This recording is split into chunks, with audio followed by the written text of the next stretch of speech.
Sound speeds. And I have a question for you. Do you have golden ears? I mean, not like physically golden ears. I mean, more like, do you have the ability to hear things that a lot of other people don't pay attention to? Maybe detail, clarity, things that are not normally thought of in a normal person. Well, if so, you might have ears that could be valued more like gold, at least in the audio community.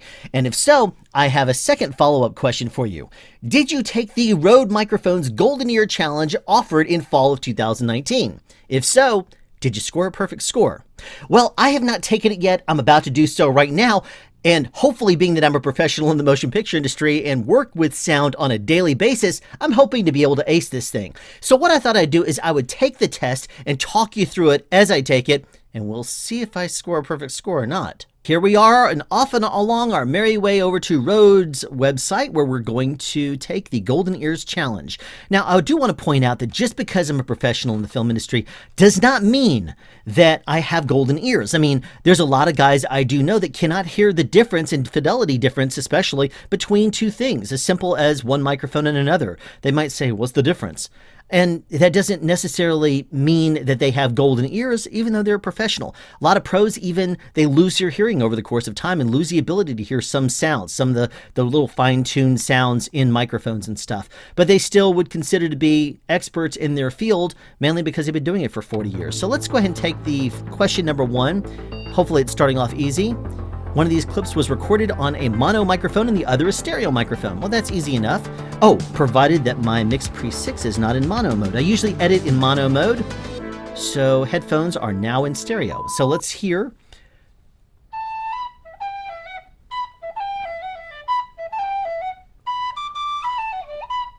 Hear him travel.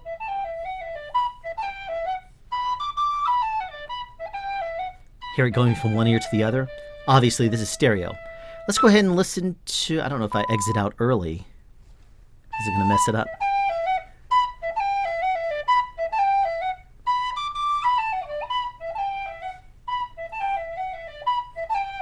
So he's walking around, but you hear it just straight up in front of you. If you listen really fine-tuned, you'll be able to hear the highs going a little bit off. Okay, so it's very obvious this is stereo is 1. Well, wait a minute. Which one? I want to make sure that I'm choosing the right one. This one is stereo. It wants the stereo microphone. Because if I got it wrong and said, oh, well, it wants the mono one, and I choose the wrong one, then I'm going to be failing. So let's move on to question number 2, because clip number A was obviously the stereo one. All right, so clips are recorded on a camera's internal microphone and the other on a Video Mic Pro. All right, so the things to listen for here would be like the internal microphone is going to sound noisier, it's more diffused, not as focused. Bassy, I guess you could say, is what the big characteristic of the Video Mic Pro. Closeness. One of the reasons people use things like the Video Mic Pro is because it is on top of it. It brings the voice closer by kind of eliminating out background noises. Sir Isaac Newton, the man who discovered the speed of sound, found it traveled at 343 meters per second. I mean, it doesn't sound... Sir Isaac Newton, okay, the man who discovered the pretty speed obvious. of sound, found it traveled at 343 meters. Sounds much better, the second one, obviously. So we're going to go ahead and choose that. That would be the Video Mic Pro. One of the reasons they sell that microphone to go on top of cameras is because it sounds better. So which one of these clips has gain set incorrectly? Experts have found that an apple a day keeps anybody away if you throw it hard enough. Well, that sounded fine. I hope that I'm not missing something.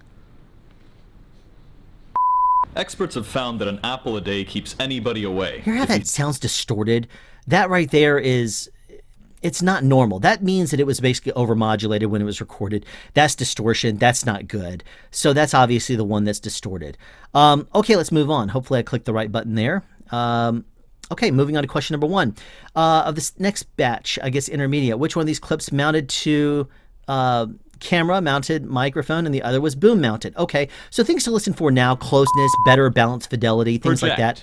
To extend outwards beyond something else. For example, the actor used his full vocal range to project his voice out into the room. So you see, he sounded good.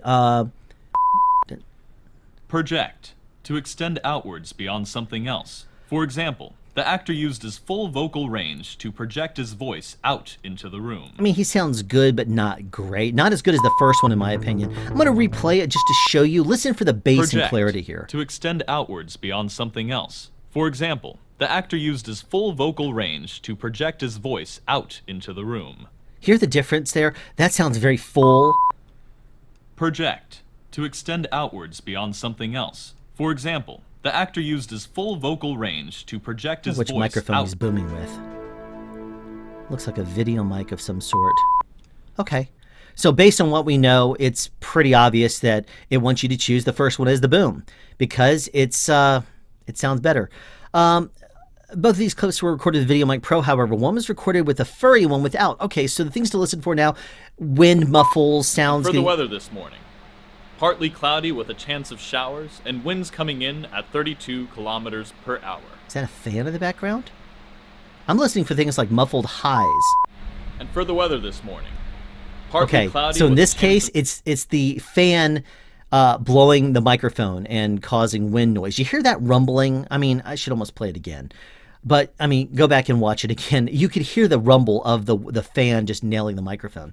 Okay, so one of the clips was recorded with the high-pass filter switch on, and the other one did not. Which one has a high-pass? Okay, so you're going to be listening for rumble. Sounds like it's coming through walls, shaking the building, that kind of thing.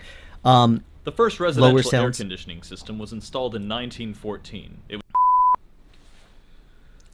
I mean, do we really need to listen? You could The hear the first rumble. residential air conditioning system was Yeah. installed in I mean- 1914. It was 7 feet tall, 6 feet wide. This and is pretty 20 feet obvious. I long. mean, you when he was quiet there at the beginning, listen. Hear the rumble. It's The not first as residential bassy. air conditioning system was installed in 1914. It was 7. I mean, this is the difference here. Listen to this. The first residential air conditioning Nowhere system near was as much installed bass in and 1914. detail It in was his 7 lower feet in the lower end part of his voice. Just check it out. I mean, okay, we can zap on ahead. Which one has high pass? Okay, we got it. All right, so one of these voiceovers is recorded with the Video Mic Pro Plus, and the other with the K2. What's the K2? I mean, sorry, Rode, I'm not familiar with the K2. Let's skip to 21 seconds and check it out then. Mother. A study Okay. concluded that the most beautiful So word one's a in the boom and English one's a side language- address. Okay, we should jump back and look at that again. All right, so one's a side address, large diaphragm presumed on a stand, and the other one's a boom. Mother. A study concluded that the most beautiful word in the English language, according to the rest of the world, is the word mother. That sounds full, like a large diaphragm, but it could also be the proximity effect of the Video Mic Pro. Mother. It's very A close. study concluded that the most beautiful word in the English language, according to the rest of the language, So according to we're the gonna have rest to of listen the to this one a world, little bit is closer. the word mother. Bassy. Word in the English language, Which one's more according bassy? to the rest of the Pop world, filter? is the word language, according to the rest of the world, is the word according to the rest of the world, Listen for is the background word noises. mother. A study concluded that the most beautiful word like a in the truck English driving by at one language, point. according to the rest of the world, is the word mother. Okay. Mother. Zap to the end. Did you hear the noise coming from the stand? There's actually noise coming from the stand. Like, I'm thinking that it's A because the second one, it sounded like noise coming up through a stand, like the microphone was not really being shock bounded correctly. So let's see here. Was recorded with the Video Mic Pro, and the other one used the NTG3. Okay, so we're going to be listening for Fidelity this time. Now, the Video Mic is not going to have nearly the bass of the NTG3. It has, the NTG3, obviously, is going to have a better low-end response. It's going to have better detail. And the NTG3 does not have a windscreen on it, too, so it's going to have better high fidelity. The lowest frequency ever produced by the human voice was a G7. It was 0.189 hertz, inaudible to the human ear. So that's not bassy at all. It's had a bit of rumble. You can even hear some reflections in there. The lowest frequency ever produced by the human voice was a G7. It was 0.189 hertz, inaudible to the human ear. More bass, better fidelity, especially at the mouth. That's got to be the NTG3. I mean, that's their flagship microphone. So look here, though. Both microphones are facing the mouth. You see that? And The lowest frequency ever produced by the human voice was a G7. yeah, It it's a was wider pattern, 0.189 less hertz, focused. inaudible to the human ear. That's got to be the Video Mic. The lowest frequency ever produced by the human Yeah, voice was definitely. a G7.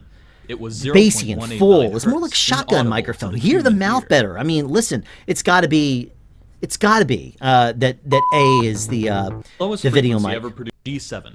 It was 0.189. The lowest frequency. Totally. I mean, let's go ahead and just select it and move on. Okay, so last question, I guess this is. Both of these were recorded. One is overhead boom and one was underhand boom. Okay, so the things we're going to be listening for is more natural sound.